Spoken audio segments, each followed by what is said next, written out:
Discovery is a financial services company operating in the health and wellness industry. It began in 1992 as a medical aid administrator, but is now also a life insurer, short-term insurer, and asset manager. It has a market cap of 88.3 billion, a PE ratio of 16.6, and a dividend yield of 1.17%.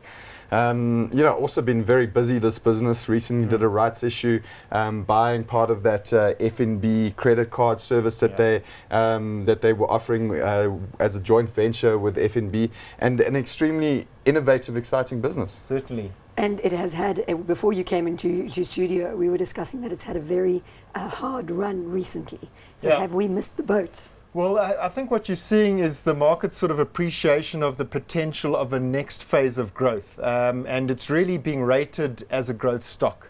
The earnings came in at 20% growth, which is very solid. And I think the numbers they put down in the most recent results in terms of their ambitions by 2018 imply significant growth from this point. So I think the market's seeing in that injection of capital and the ability to deploy that capital. They've been phenomenal at taking the brand, sort of pivoting off their existing base into adjacent markets. And now they've said they're going to enter 2 other adjacent markets.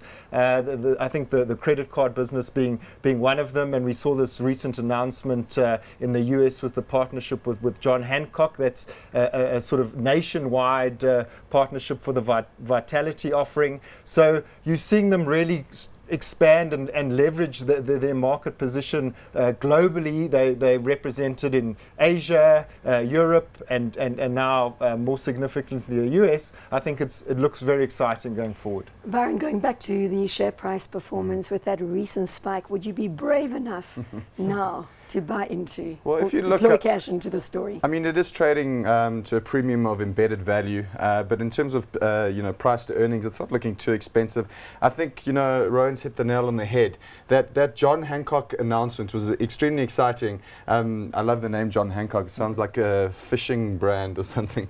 But it shows, when Discovery built Vitality, I think they originally set out to break even on the business and, align their interests with their clients. Then they realized they built it so well that other people are going to want this, intellectual property. And now they're selling it to businesses like John Hancock, and still labeling it Vitality. But it's not just insurance businesses that would want this kind of intellectual property. It's big corporate employers. Everyone wants their employees to be healthy, and focus on wellness, because then obviously you get better productivity. So the big focus on health and people's obsession with being healthy, they've realized that their interests are aligned with that. Is there any question then that we should buy into this, even though it is at 135 at the moment?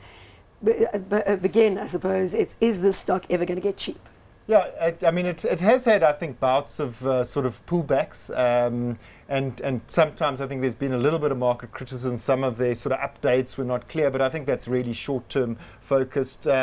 And they did a good job. I think there has been a concern about the quality of the earnings from the insurance business, and that was sort of holding it back. They did a very good job of addressing those concerns in the most recent set of results. So I can't really see anything besides a market correction pulling this stock down. We're seeing a lot of momentum in this stock in the market, and it's been good to back momentum. Hot or not? Hot. Hot or and not? don't forget who else is calling this hot. It's Adrian Gore. I mean, he followed his rights. He put up to 250 million rand into the same business. It's more than that. 300. 300. Sure. 389 million rand. Well, there we go. So Adrian he's Gore's calling backing it hot. himself, and he's an extremely quality manager, and extremely innovative, and backing himself and his team. Ricky Faber, the CFO, is also a sharp lad. So I think going forward, the management are backing the business. You should back it yourself. Hot. Hot.